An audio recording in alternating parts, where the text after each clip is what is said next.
TechTimeRadio.com. Hey, Mike. Yeah, what's going on? Hey, have you ever heard of turbo debt? No, what is that? Something to get me into debt faster? No, turbo debt is not to get you in debt faster. It's to help you get out of debt. Do you have over $10,000 in credit card, personal loans, medical, or payday loans? Of course I have debt. That's the American way. Au contraire, mon frere. Turbo debt will give you the option to break the debt cycle and start putting money in your pocket. That's awesome. Over 70% of Americans die with credit card debt. Do not let this happen to you. Turbo debt will give you an option to break the debt cycle and start putting money in your pocket. That's awesome. If you have over $10,000 in credit card debt and personal loans, medical, or payday loans, they can help. Go to turbodebt.com/techtime. Again, that's turbodebt.com/techtime, all capitalized, for a free consultation today. Turbo Debt is a proud sponsor of this week's episode of Tech Time Radio. Broadcasting across the nation from the East Coast to the West, keeping you up to date on technology while enjoying a little whiskey on the side, with leading-edge topics, along with special guests, to navigate technology in a segmented, stylized radio program. The information that will make you go, Pull up a seat, raise a glass with our hosts as we spend the next hour talking about technology for the common person. Welcome to Tech Time Radio with Nathan Mumm. All right, welcome to Tech Time with Nathan Mumm, the show that makes you go, technology news of the week. The show is for the everyday person talking about technology, broadcasting across the nation with insightful segments on subjects weeks ahead of the mainstream media. We welcome our radio audience of 35 million listeners to an hour of insightful technology news. Each week, our show covers the weekly top technology subjects without any political agenda. We verify the facts, and we do it with a sense of humor in less than 60 minutes. And, of course, with a little whiskey on the side. We live stream during our show on 5 of the most popular platforms, including YouTube and Twitch, Twitter, Facebook, and LinkedIn. We encourage you to visit us online at techtimeradio.com. Become a Patreon supporter at patreon.com/techtimeradio. As you can tell, I am not Nathan Mumm. He is not here today. He is living it up down in Florida. He's probably looking for meteorites. So I'm going to be your host today. My name is Mike Gorday. I am a human behavior expert living here in the Seattle area. My education is in forensic psychology, and I typically help Nathan understand how human behavior fits in with technology. And I help him from geeking out, which is his word. My co-host sitting next to me in my seat is Alessandria Esposito. She is a vital part of our team. She's a social media expert and has her bachelor's degree in business management. How are you? I'm doing very well, Mike. And yourself? Oh, I can't complain. There's nobody listening. Good. All right. Well, welcome everybody, and let's go ahead and start today's show. Now on today's show.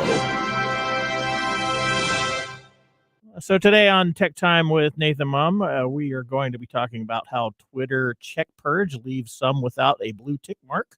Snapchat sees a revolt against its new AI feature, and flying cars are not just on the Jetsons anymore. We're going to be talking with Richard Flingy about lithium-ion batteries and how they can solve the energy crisis, and our technology fail, which is more about Twitter trolls. And finally, what we found on the web as we discuss a few topics that will make you go, In addition, we have our standard features, including my mesmerizing moment, This Week in Technology, and no Nathan Nuggets this week. As always, we have our pick of the day whiskey tastings during the commercials to see if our selected whiskey gets 0, 1, or 2 thumbs up at the end of the show. So sit back, raise a glass, and welcome to Tech Time with Nathan Mumm. Now it's time for the latest headlines. Here are our top technology stories of the week. All right.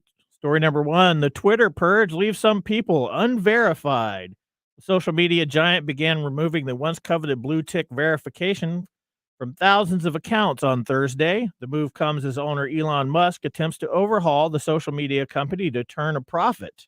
Users who wish to retain that check mark beside their name have to pay $84 a year, or 67 pounds, to subscribe to Twitter Blue. As some lost their ticks, others kept them. Despite saying he would not pay to be verified, for instance, LeBron James still has his blue tick mark, which is a complimentary subscription gifted by Elon himself. The billionaire also confirmed that Stephen King and William Shatner also got the same deal. U.S. rapper Ice-T joked that the uproar over the checks was pretty unnecessary. He said that the fact that we're even discussing those marks is a sad moment in society. The company first introduced the verification feature in 2009 after a former professional baseball player sued the social media giant over imposter accounts. The blue check mark then became a status symbol and a sign of authority, but in the new Twitterverse, Mr. Musk wants the users to pay to be verified. The decision to monetize the verification could usher in a massive culture and power shift on the platform. Mr. Musk has tried to frame the decision to do away with verification as a way to democratize content on the site, but critics have argued that the move will amplify disinformation, as Twitter Blue subscribers will get prioritized rankings. Mr. Musk has said that only verified accounts will appear on the site's prominent For You stream. Social media monitors and experts fear that the rise in paid verification will lead to all this information. If that were to happen, it could scare off more advertisers and undermine any extra revenue Twitter is getting from its verification subscription model. But Elon has gone to say that pain is part of change. How do you feel about that? It's disappointing, honestly. I think I'm gonna have to agree with the sad moment in human society. It's kind of frustrating to watch people care so much about a colored little check mark on a Yeah, it is. But what do you think? What do you think about this whole move, or do you have an opinion about it? I think it's a big mess, honestly. I can see where both parties are coming from, but I don't know how it would have been a good idea to make it so affordable, I guess, to have a blue check mark when supposedly it's so easy to have misinformation now. I mean, I could pay money to look like Applebee's and then start talking for Applebee's.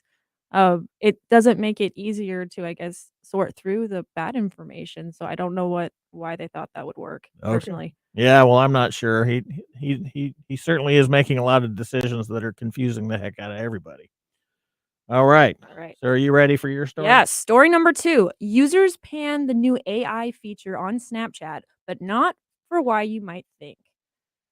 The user reviews for Snapchat's My AI feature are in, and they're not good. Launched last week to global users after initially being a subscriber-only edition, Snapchat's new AI chatbot, powered by OpenAI's ChatGPT technology, is now pinned to the top of the app's chat tab where users can ask it questions and get instant responses. But following the chat box rollout to Snapchat's wider community, Snapchat's app has seen a spike in negative reviews amid the growing number of complaints shared on social media. In less than a week, Snapchat's reviews dropped from 3.05 stars to 1.7 in the US App Store, 75 of reviews being only 1 star, with the number of daily reviews increasing by 5 times. Yes. And why is that? According to another app data provider, Apptopia, shows that the AI was the top keyword in the new reviews. And even though the 1-star reviews have slowed a bit, they are still elevated. Interestingly, at a time when AI bots are all the rage, many users are less than thrilled with Snapchat's new My AI feature, and it appears that it is because it simply appeared in the app without warning or consent. Another issue reported in the negative reviews is the placement. The My AI feature is now pinned at the top of the user's chat feed and cannot be unpinned. Not only that, in order to remove the feature, they have to become paid subscribers for this Snapchat Plus. This is creating a fervor of threats to quit the app. Some also find the feature creepy rather than simply invasive. The feature's data set includes the user's location and other personal data, which makes some uncomfortable. The Washington Post revealed that the bot was even responding in an unsafe manner.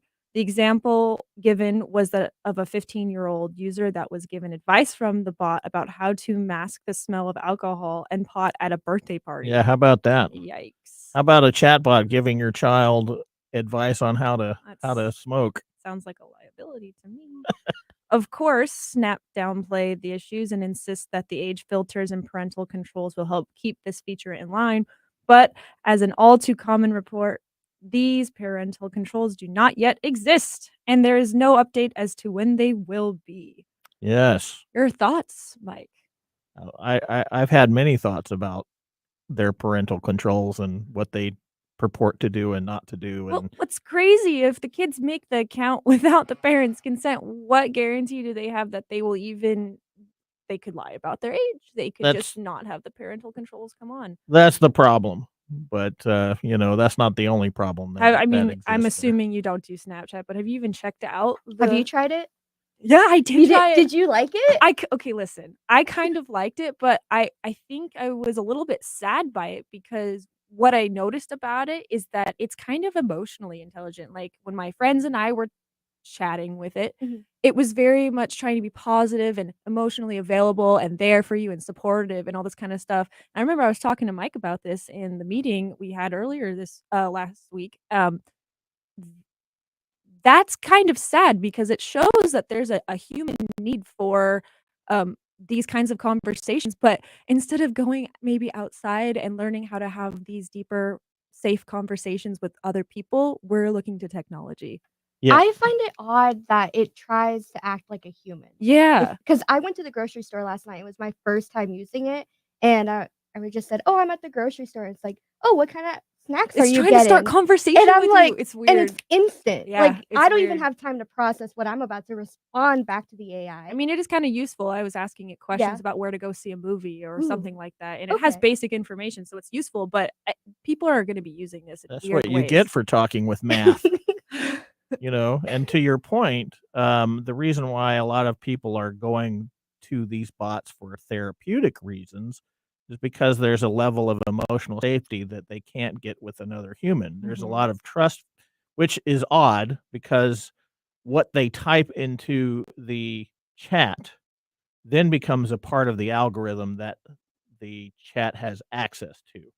So while people are creating this, it's what's called a pair relationship with this piece of technology. Yeah. They are inputting very personal data into its data set. Yeah. Yeah, but the chat has been shown not to remember past conversations. It's the data stored It's somewhere. it's Yeah. it's not about it's not about what it remembers. It's about what the information is being True. placed into there that somebody else may have access to. I just think it's sad that people are getting a high off of this fake love and validation, and maybe some people it's nice, but it's not real.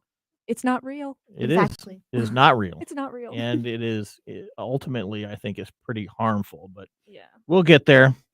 All right. So, story number 3, if you have less than 100,000 grand, actually, you can get your hands on a Jetson 1 electric air car. The Jetson 1 fully electric air car recently made its way to Southern California as part of its testing phase run, and it has a lot of people excited. The sporty Formula One / drone mix has 8 props on 4 arms and is fully electric with a flight time of around 20 minutes. It was designed to keep flying in case one of the props fail and has an emergency parachute with a 20-meter safe zone in case something really goes wrong. So just eat that for a minute. Just think about that for a second. They equipped it with a parachute because in 20 minutes somebody's going to go over that mark and plummet to their death.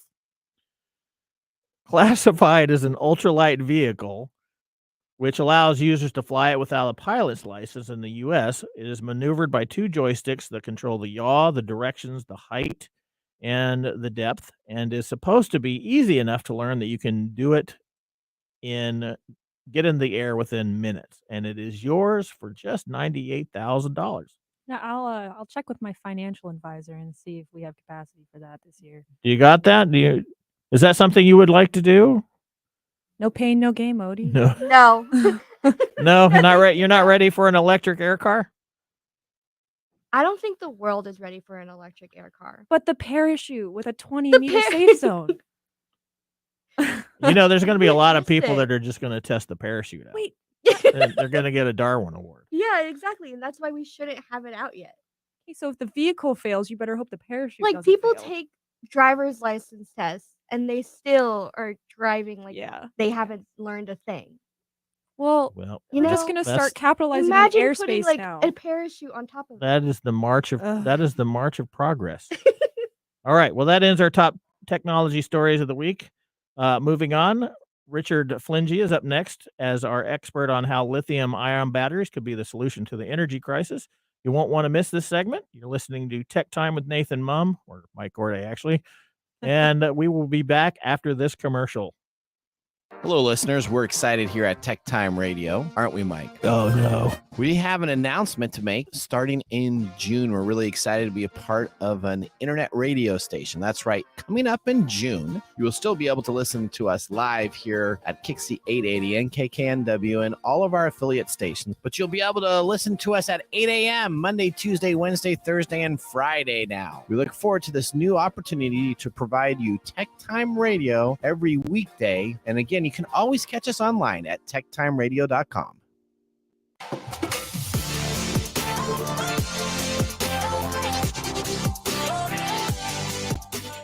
All right. Welcome back to Tech Time with Mike Gorday.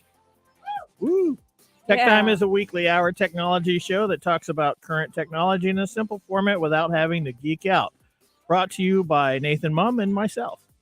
We just had our first whiskey tasting during the break. Now let me tell you about what we are sipping. What are we sipping? We are sipping Bonnie Rose Orange Peel White Whiskey. Okay. And it's by Bacardi. The distillation is rumored to be Popcorn Sutton in Newport, Tennessee, and bottled in Florida. It is a flavored whiskey, not our normal bourbon. There's no age statement, and the proof is 70 proof, 35% alcohol by volume. Mash bill is undisclosed, and the price is whopping $14.99. That's definitely one of Nathan's top picks there. Probably get that over the flying machine. Well, yeah. Yeah. You might want to drink some before you go flying on it. So. Yeah. So that's from Bonnie Rose. Bonnie Rose orange peel flavor is made from orange peel, both cold pressed and distilled for depth and extra citrus zip. But the real secret to orange peel is the smooth sipping Tennessee white corn whiskey distilled in copper pot stills. White corn makes for an easy drinking whiskey with a real Southern character and a Tennessee kick. Tastes great, sips smooth, and packs a punch. What did you think about your first taste?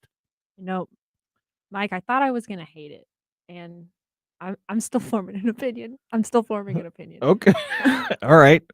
Well, that works. I found it quite zesty. It's zesty, and the thing is I told Nathan I'm a big fan of flavored whiskeys because I don't really do mixed drinks that Mhm. much, so I like just the flavor to be all in the whiskey when I drink it. And he did deliver. He delivered. Yeah. We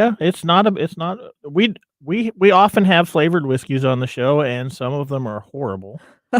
This one so far has a nice I was little really taste. scared he was gonna give us a really horrible one. I'm not gonna lie. Well, that's usually what he does when he takes off on vacations is Yeah. he leaves us with the bad stuff. And I know you're listening, and you do it. Yes. All right. So with our first whiskey tasting complete, let's move on to our feature segment with Richard Flingy, author of Verities of an Electric Mule, who is here to talk to us about the energy crisis and how we all can combat it through adopting a new sustainable energy economy. Richard is joining us live from I'm not sure where. I'll let him tell us. We can ask him. You ready? Let's start that segment. Welcome to Technology Insider. We get the information directly from the source. All right. Hello, Richard. Are you with us? Yes, I'm with you. Perfect. Welcome to the show. How have you been doing? I've had a good day. We had the heater on this morning and the air conditioner on the afternoon. So that's spring in Missouri down here. Okay, so you're in Missouri. Mm-hmm. All right. Well, Fabulous. I quickly read your book, Verities of the Electric Mule. Mhm. I just did a quick read over yesterday, which is full of stories and anecdotes and historical reference to the development of our transportation energy economy and the looming energy crisis. While the overall premise is our current energy consumption needs, you posit that there is a solution that we are overlooking. Is that correct? That's correct. Yes. That's All right. Well, why don't you tell us a little bit about that? The primary message of the book is it's all about the battery. The battery, especially with the lithium technology, allows electricity to be stored in a bank system. And the second part of that is it doesn't discharge over time. And what this will allow is that, especially with renewable sources, you could have, say, a solar array in Arizona. It could produce the electricity. The electricity could be stored in batteries and then transported to an area that could use it. That is one component. Then the second component is it makes driving the car, which uses the fossil fuel, available. Those two components replace the majority of our fossil fuel consumption, which is transportation as well as coal for the home electricity. But the battery is basically a storage device, a storage tank that can be transported without power loss. And Okay. that is really what the future is going to focus in on. Okay. So you have obviously one of your favorites is the Tesla 3, I think it was in the book. Yes. And you have also used the batteries from the Tesla to replace motors in other cars. And is this sort of one of the things that you're thinking of in terms of You, this? you know, I talk a little bit about car conversion, but the primary use of what we took out of the Tesla 3 is a repurposed salvage Tesla 3 battery that then we put a controller on it and people use it as a solar battery bank. And it repurposes the technology of basically a wrecked car. We purchased salvage Tesla 3s. We developed a controller and then we hooked the controller up to a home electrical system and Okay. All right. So a solar array. Yeah. okay, so you're saying that in theory you would take this battery, uh, plug it into your home, and your home would run off on it, and then the battery would like a 9 volt in a uh, electric toy, you would replace it as needed You wouldn't replace it. You would just simply recharge it. or recharge it rather. Exactly. Yeah. They're rechargeable. So, and now one of the scenarios too is that you could have your battery system portable. So you don't even have to have solar at your home. You can drive to a local solar hub. You could fill up your car with electricity, come home, and then plug into your house and power your house. So Okay. the battery allows for portable electricity.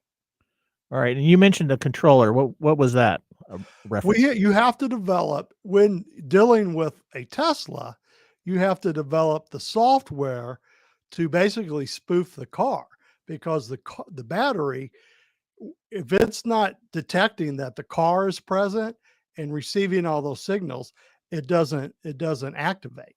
So we had to basically create software that spoofed the car.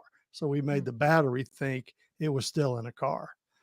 Okay, all right, and we've talked many times about electric cars and electric engines and things like that. And one of the things that we've talked about in the past is some of these not a Tesla, but some Mhm. of these electric engines for smaller motivating devices actually exploding. How does that factor into this? Okay, the battery itself gets into a shorting state, and it continues to receive the charge.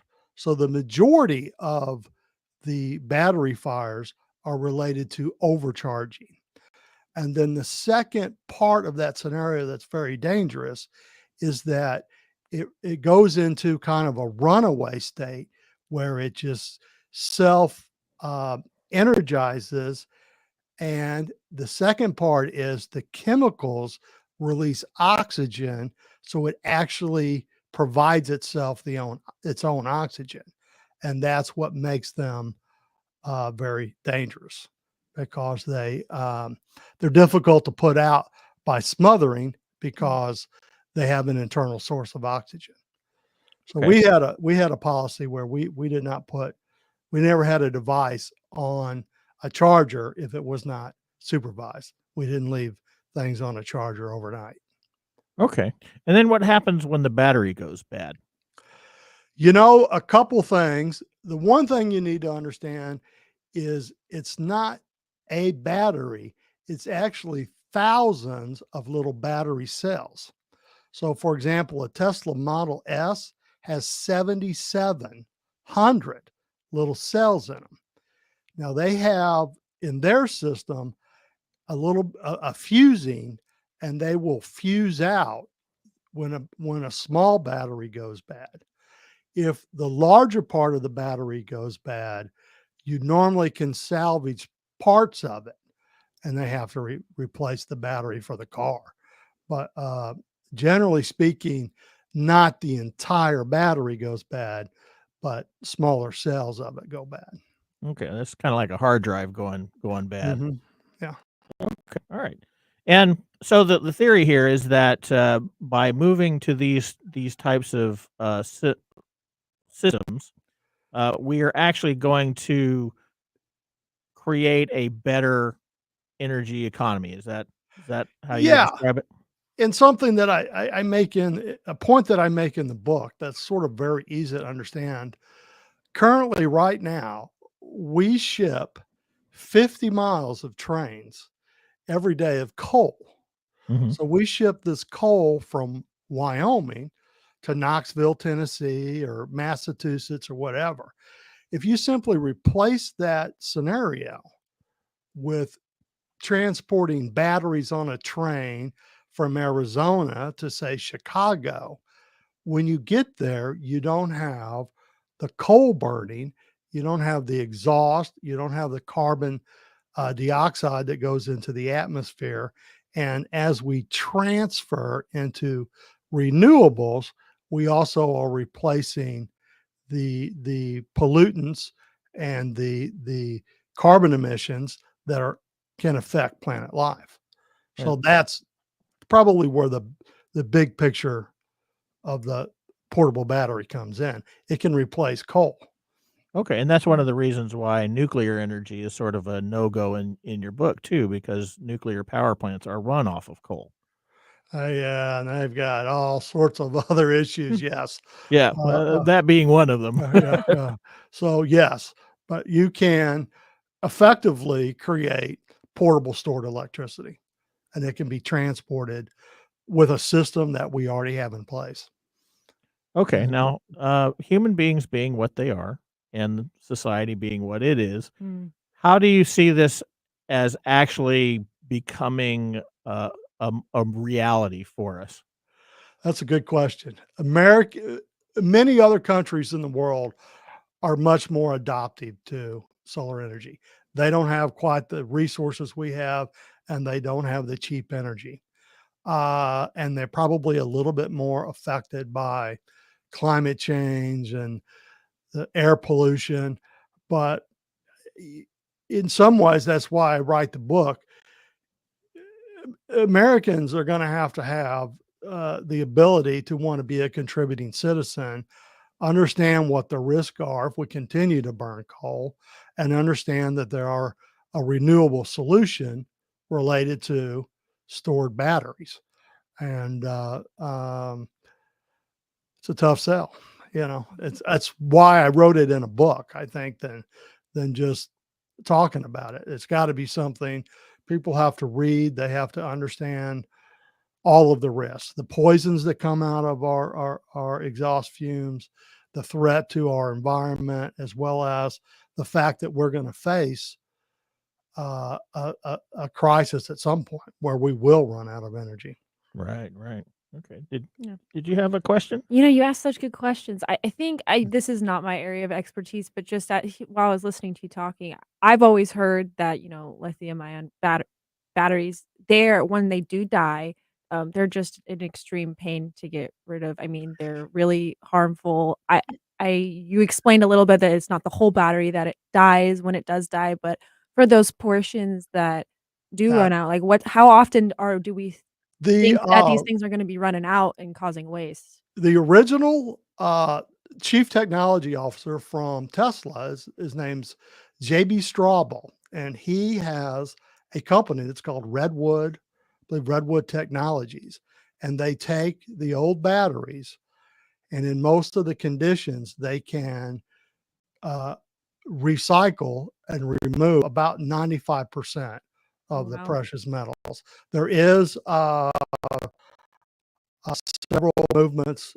There is one in Canada, and they are working to recycle them. But we have a pretty substantial recycler right now. It's based in Carson City, Nevada, and he was a big hitter in Tesla, and he hired one of the guys that I worked with actually. Oh, wow. That's pretty So, cool. All right. and they Well, tear thank them you. they tear them apart and scrape them all down, and try to get the precious metals and the parts that they can out of them and recycle them. Wow. Okay. So some of the things that you said in your book seems to refute some of the quote unquote common knowledge that we hear about the evils of lithium ion batteries. And Mhm. I'm sure that's part of the overarching Yeah. problem with trying to get people to understand this, right? You got it. Yeah, there is a counter backlash, and there's a lot of power in the oil and gas and that business. There's a lot of money in it, so Oh yeah, yeah, they are not. They're not going down easy. I know yeah. That's that. essentially the war. It's not about what's good for the environment. It's about what it's going Exactly, to cost, right? and it's a huge. There's a lot of money in this. But yes, there's somewhat of a counterculture that I deal with, and you hear some of. All But right. it's softened. I mean, they kind of admit it.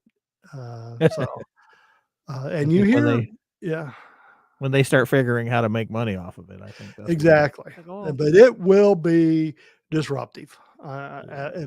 And that's probably, it may be 10, 15, it might be 20 years, but it will be a very disruptive technology at some point. Okay. Did you have any final questions? No, I feel very educated. All right. Well, that's going to end our segment with Ask the Expert with Richard Flingy. Thank you very much Thank for you so joining us much. today. What it? And I like I said, I read your book. I'm going to pass it on to Alessandra here so she can look it over. It's got a And few. It's got a few zingers in there too. I wrote it very creatively. It's Yes. not a. It's not. It's an easy read, and it's got a. I wrote for the show some, so it's got a few funny stories. I name drop a little bit, a couple things like that in there. Yes, I particularly like some of the jokes against Tesla Programmers. programmers. So that was great. All right. Well, thank you very much. Okay, Appreciate thank it. you. Have a nice day. Okay, thank you. All right. So that ends our segment with This Week in Technology is up next. Now would be a great time to enjoy a little whiskey on the side as we do so during the break. You're listening to Tech Time Radio with Mike Gorday. See you in a few minutes. This is Mark and Greg for Copiers Northwest with a terrific offer called Printer Care Plus. It's simple. Buy HP printer cartridges from Copiers Northwest and we'll service your current printers for free. That sounds too good to be true. It's made possible due to our HP Copiers Northwest relationship. Copiers Northwest is an HP Platinum partner, one of only 2 in the entire Northwest. And now with Printer Care Plus, Copiers Northwest will provide free printer service as long as they purchase genuine HP cartridges from Copiers Northwest. That's right. IT departments no longer have to service printers or fix paper jams with Printer Care Plus. They can focus on more strategic initiatives and let our experienced technicians keep their HP printers up and running. Sounds like a love-love relationship for IT departments. Don't get too carried away. So how do they get more details on Printer Care Plus? Call Copiers Northwest today, 206-282-1200, or visit copiersnw.com. Copiers Northwest. New ideas, new solutions. And now, let's look back at this week in technology. All right. Well, April 23rd, 2005. Guess what happened on that date? What happened on that date, Mike? The first YouTube video was created. What? Wait, wasn't it a zoo? Yes. Actually, it was. Oh my and gosh. I don't know if you looked at it, but it was. No, I didn't. So okay, so the first uploaded video to YouTube was me at the zoo, which was posted at 8:27 p.m. on April 23rd, 2005, by a co-founder, Jawed Kareem. I don't know if I pronounced that right. I trust Right, you. so sorry if I didn't. In the video, a creator is standing in front of an elephant paddock at the zoo and comments on the length of their trunks. That's it. That's all he did. He goes, Iconic moment. those in are history. really long trunks. That is all. So, Little did he know that that simple video would be the start of me staying up entirely too late on the internet. yeah, so that now is a piece of history. And while the video is pretty dumb, a note to all you future entrepreneurs out there. Sometimes it takes a dumb video at a zoo. Well, what you may be doing is for posterity's sake. So choose wisely. Oh yeah, that too. Maybe pick a better first. Yeah. I mean, go ahead and take a look at it. It is a very Well, I'll just keep it right there. It's very non. All right, that was This Week in Technology. Have you ever wanted to watch some Tech Time history with over 2 years of video podcasts and blog information? You can visit techtimeradio.com to watch our older shows or join the Tech Timers Facebook group to talk with us live all the time. We're going to take a commercial break, and when we return, we will have Mark's Mumble and our technology fail of the week. Wonderful. Hello, my name is Arthur, and my life's work is connecting people with coffee. Story Coffee is a small batch specialty coffee company that uses technology to connect people to each product resource, which allows farmers to unlock their economic freedom. Try our Medium Roast Founder Series coffee, which is an exotic bourbon variety that is smooth, fresh, and elegant at storycoffee.com. That's STORI coffee.com. Today you can get your first bag free when you subscribe at storycoffee.com with code TechTime. That's STORI coffee.com. The segment we've been waiting all week for. Mark's Whiskey Mumble.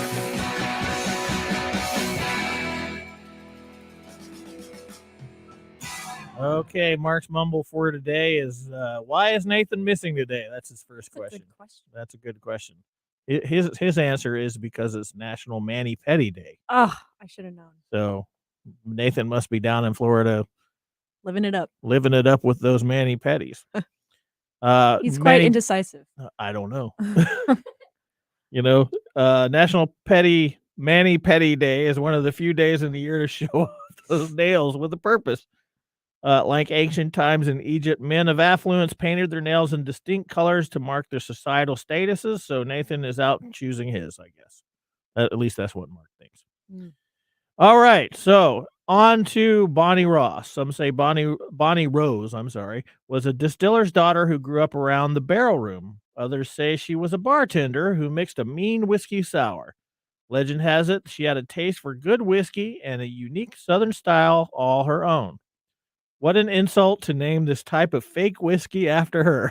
Oh, gosh. Yeah, Mark must be a real fan. It's real digging. This is a cheap, unaged corn whiskey with orange flavor added, lower than whiskey's legal requirement of 80 proof and packaged in a nice bottle. How dare Nathan? For Tech Time Radio's 150th episode, which we didn't really mention yet. Oh, wow. So it's happy 150th. This is our 150th episode. Wow. How dare Nathan? How dare Nathan? To leave That's this right. cheap stuff for Mike and Alessandra and not even show up to choke on it. That's right. He calls himself a Why man does of he hate it so much? Because it's a cheap flavor. I think it's the principle of it's the super, thing. Yeah, I mean it's super cheap. It's flavored. Oh. I mean it has a good taste, but so does Kool-Aid. Yeah, I guess. Wow, way to just run Rosie through the floor. Yeah, poor Rosie. I think Bonnie doesn't have feelings. Oh, My Bonnie gosh. Rose. Bonnie Rose. So Poor yeah, dear. Mark's final thought was No. Nathan. I hope your nails turn out pretty. Aw. At least it ended on a positive note. I guess. I don't know. Is that the way it's Yeah, supposed he to wished go? him good luck, essentially. That's what I got from that. Okay. All right. Yeah. Well, I'm glad you got something out of it because that was pretty funny. That was great. Thanks, All Mark. right. Love that guy. So, Mark, thanks again for the mumble as always. I'm sure Nathan is thanking you as well.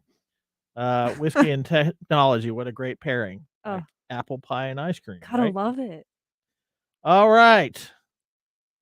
Dun, dun, dun. So, up to our next segment underway, we have a few items on what we found on the web. What we found on the web. All right. So we've talked about this a little bit in the past with Facebook work filtering posts and how it takes its toll on human beings. So behind the scenes on Facebook, thousands of moderators protect users from graphic content by filtering out posts that break its rules. And of course, these are the one that gets past the algorithms. The BBC has spoken to one moderator based in Kenya who is taking legal action against his parent company, Meta. So one more lawsuit against Meta. Ooh. On his first day of work screening posts, a South African Trevin Brownie watched a man take his own life. Oh my gosh. And he said that the problem was not the fact that he took his life. The problem was that there was a child in the room that was in the video with this person. So the boy was playing on the floor with some toys and not even understanding what was going on. So these are some of the things that we don't really hear about when we talk about Yeah. social media. And this is one of the causes for concern for some of the ways that they go about moderating these things with algorithms, because these things do slip past. At any rate, the guy says he felt sick and he was vomiting because he didn't understand why people would even do things like that. In the course of his work, Mr. Brownie would see the worst of humanity, from child abuse to torture and suicide bombings. His expert experience, he believes, deadened his feelings, and this is very typical of people who are around this kind of thing. They get numb to it. Isn't it? It's a defense mechanism. It's the body trying to protect itself. Yes, is exactly what that is. It is a desensitizing to that system of trauma. The tremor in his voice, according to the interview, was that his sympathy suggests he still cares about others, but Mr. Brownie believes that part of his humanity is gone. He says, because I'm basically so much used to death and seeing it, it became the norm. He says it no longer affects him as he feels like it should. Mr. Brownie sees those who work in moderation as the front lines of defense, protecting users, especially during the pandemic when many relied on the internet. The way Facebook connects people around the world also appeals to him. In January, Facebook's main moderation hub for East Africa, operated by a company called Hummmm, announced it would stop providing content review services to social media firms. Last month, Hummmm laid off 260 moderators, including Mr. Brownie, as it concentrated on work annotating videos to help train artificial intelligence computer vision systems. So, that's the kind of trend right now is AI. Yeah. I sacrificed my human side for this job. I don't even think you can give any more than your soul and then be kicked out like this, Mr. Brownie said. He is concerned about the future, and his fiancée hope to get married, and his family in South Africa rely upon the money that he sends them. Mr. Brownie says he would not have taken the job if he had known what it involved, but feels it is important work and he's good at it, and where he earned a promotion to a more senior role. He wants his employment to continue, but with more support for his mental health. He is one of a group of 184 moderators supported by the campaign group Foxglove, who are taking legal action against Meta, Facebook's parent company, Hummmm, and Meta's new contractor, Luxembourg-based firm Majorel. Meta has sought to extricate itself from the action, but a ruling on Thursday now means it can be sued for unfair termination. I believe we talked about this may be the same case we talked about several weeks ago. Corey Kreider, director at Foxglove, called the decision a milestone and said that no tech giant, however wealthy, should be above the law. An interim ruling against Meta and Sama already means the moderators' contracts cannot be terminated and they must still be paid until the case is decided. The moderators say that they were laid off in retaliation for complaints about working conditions and attempt to form a union. And that's kind of typical of these types of things, too. They also allege that they were unfairly discriminated against and refused to work at Majorel on the basis that they previously worked at the Sama facility. Text messages shared with the moderator's legal team and seen by the BBC show moderators interested in applying for a job at Majorel were told by a third-party recruiter that the company will not accept candidates from Sama. It's a strict no. Meta has, of course, declined to comment, citing continuing the legal action, but the company requires its contractors to provide round-the-clock on-site support with trained practitioners and access to private health care from the first day of employment. Majorel, of course, declined to comment while legal action was continuing. A Sama spokesperson told the BBC that it paid moderators fairly local living wages that were among the top 12 paying jobs in Kenya. It said it provided extensive mental health services, including on-site licensed and trained mental health professionals, 24-hour hotline, and virtual consultations. In addition, employees are free to see a mental health professional of their choosing upon using their healthcare benefits. It's a well-being service that will continue for 12 months after the last day of employment. Sama said accusations against the firm have proved to be untrue, which is why former moderators are suing to keep their jobs. Other companies offer a fraction of the pay and benefits compared to Sama. BBC has also seen emails sent to Sama from a small number of moderators expressing their frustration that the injunction means the company cannot pay termination benefits such as free flights to home countries.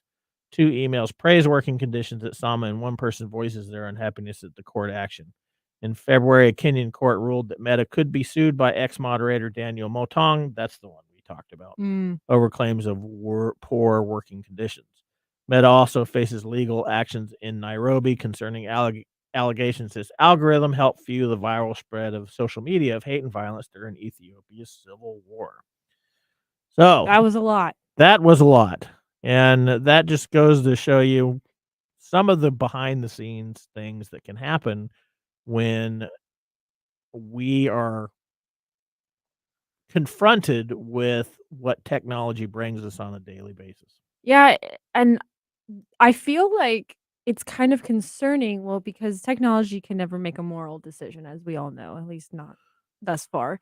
But you have now a firsthand account of somebody who's it's their job to decide whether or not the content they're viewing is morally okay, admitting to his humanity kind of being sucked from him. Like, if I'm gonna have somebody moderating the kind of stuff that I see, maybe I don't want them to be lacking a piece of their humanity. Well, that's a good thing to have. Unfortunately, defining morality is a lot harder than it would seem, and Yeah. of course, you mentioned that the technology does not have that ability. Yeah. All right, so let's get ready for a technology fail of the week brought to you by Elite Executive Services. We are out of time. Congratulations. You're a failure. Oh. I failed, did I? Yes. Did I? Yes. Did I? Yes. All right, so you're going to tell us how technology failed this week? I sure am, Mike. This week's technology fail is back to Twitter and its verification problems. I feel like we were just there. Yeah, that's all there is on the news today. I guess. Twitter users have been taken for quite the ride over the past few days when it comes to the site's verification system. On Thursday, Elon Musk removed the legacy verified blue checkmarks from users who received them prior to his acquisition. Then he started gifting Twitter Blue verified badges to specific celebrities who publicly said they wouldn't pay $8 to keep their checkmarks. Over the weekend, he began to apply Twitter Blue subscriptions to prominent users talking about #BlockTheBlue, including the author of this piece. Then he went ahead and just gave them out to almost every Twitter user with more than 1 million followers. And that's just the blue ticks. During the whole debacle, Twitter had accidentally removed gold check marks, and Musk introduced badge for the gold check marks are a Musk introduced badge for organizations and companies specifically from business accounts. The company quickly let these businesses know they'd be restoring these gold check marks, which cost some of these users $1,000 per month. Yes. Wow, as quickly as possible. Well, it seems in the process of doing that, Twitter verified the wrong account, and not just any wrong account. Twitter verified a fake Disney account that appears to be created specifically for trolling. Nice. On Twitter, on Monday morning, Twitter users noticed the at Disney Junior UK account had received a gold check mark, a sign that Twitter had verified a business-owned account as being official on the platform. One problem, at Disney Junior UK is not an official Disney account, according to the owner of the account, Twitter user at 7virtues_. They had set it up back in 2021 and mostly used it for false posts or, shit Yeah, we posts. don't need to say that word. I don't know if I'm allowed to say that. but No, you it's can't in say the that word. notes. Did you write these notes? that was actually in the article. Oh, nice. One claiming that South Park was coming to Disney's streaming network, Disney Plus. Can you imagine? Okay, so not gonna happen. Twitter finally got wise to the problem and shut it down after a few hours. All right. Yes.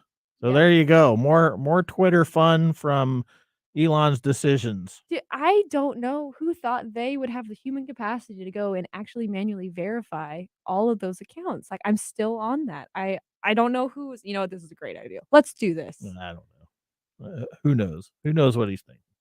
All right, so we're going to head out for our last commercial break. When we return, we still have my mesmerizing moment, maybe, brought to us by Story Coffee, and no Nathan Nugget. So sit back and raise a glass. You're listening to TechTime Radio with not Nathan Mumm. How to See a Man About a Dog. It combines darkly comic short stories, powerful poems, and pulp fiction prose to create a heartbreaking and hilarious journey readers will not soon forget. Read How to See a Man About a Dog, collected writings, for free with Kindle Unlimited. Ebook available on Kindle, print copies available on Amazon The Bookpository, and more. This is Mike's Mesmerizing Moment, presented by Story Coffee. Visit storycoffee.com. All right, so you have a question for me. What's your question? I have a very deep and philosophical question for you, Mike. Okay, my question is why are social media users so concerned about how one receives this blue checkmark verification? Oh, wow. Unlike iced tea, some people take this seriously. So we talked a little earlier in the show about how some of these check marks have come to mean power and or status. Mhm. So that's primarily one of the biggest ones that we can look Well, at. it was first used for function, like actual verification, and now it's become a social status. Right. Right. So it was primarily the first use of it was because that guy sued Mhm. and they needed a way to verify real people. Mhm. But they started using it as a status symbol. Yeah. And as humans are very hierarchical in nature, and we're always striving for status. So a lot of the people are up in arms because this is showing that A, they may not have the status that they think they are, and then the fact that he's gifting status to other people and not gifting status to certain other people is discriminatory in nature, and nobody likes to be discriminated against. Yeah. Right? So we have a couple so these things are going on in the social system in which the Twitterverse surrounds. Yeah. And it's just one more reason why I like iced tea a lot more. That this is sad. It's a sad moment in social schema where we are just so hurt and harmed by Elon's confusing decision making. Do you think there's any way Elon could have done this that it didn't cause uproar, or do you think it was going to cause uproar? I think anything Elon does is going to cause uproar. Yeah, So it's probably safe. all right, so let's move on to our pick of the day. And now our pick of the day for our whiskey tastings. Let's see what bubbles to the top. All right, so now there's a big reveal. Did our Bonnie Rose whiskey receive a thumbs up or thumbs down? I don't hate the flavor, but I'm gonna be honest. I'm not feeling too good. Like, my stomach's not really too happy right now. I don't think I've got to give it a thumbs in the middle. Like, you can't give a thumbs in. It's no, gotta I be a have to thumbs pick down. one. You have to make up your mind. You have to make up your mind. Well, I would do a thumbs up because it was worth the experience. Okay. I'm just doing it in spite of Mark. Thumbs up. Oh wow, You should do a thumbs down for Mark. Yeah. All right, so We've as had far peanut as butter flavored whiskey. Like, this isn't that bad. Does he have Well- a thing against flavored whiskey in general? Mark does not like flavored whiskey. Oh, sorry, Mark. I like some flavored whiskeys. This I'm going to give a thumbs up because it's got a nice taste to it. It's not very severe. Yeah, I mean, I do like the taste. I'm just extra sensitive to certain things, so I'd probably give it a thumbs up. Just, All right. just because probably everybody else. All right, so we're out of time. Thank you very much for joining us today. If you want to be a caller and ask us a question in our TalkBack recording system, you can always stay connected by signing up for our newsletter. We hope that you Bye-bye. Bye. Moment today in technology. The fun doesn't stop there. We recommend that you go to techtimeradio.com and join our fan list for the most important aspect of staying connected and winning some really great monthly prizes. We also have a few other ways to stay connected, including subscribing to our podcast on any podcast service, from Apple to Google and everything in between. We're also on YouTube, so check us out on youtube.com/techtimeradio, all one word. We hope you enjoyed the show as much as we did making it for you. From all of us at TechTime Radio, remember, Mumm's the word. Have a safe and fantastic week.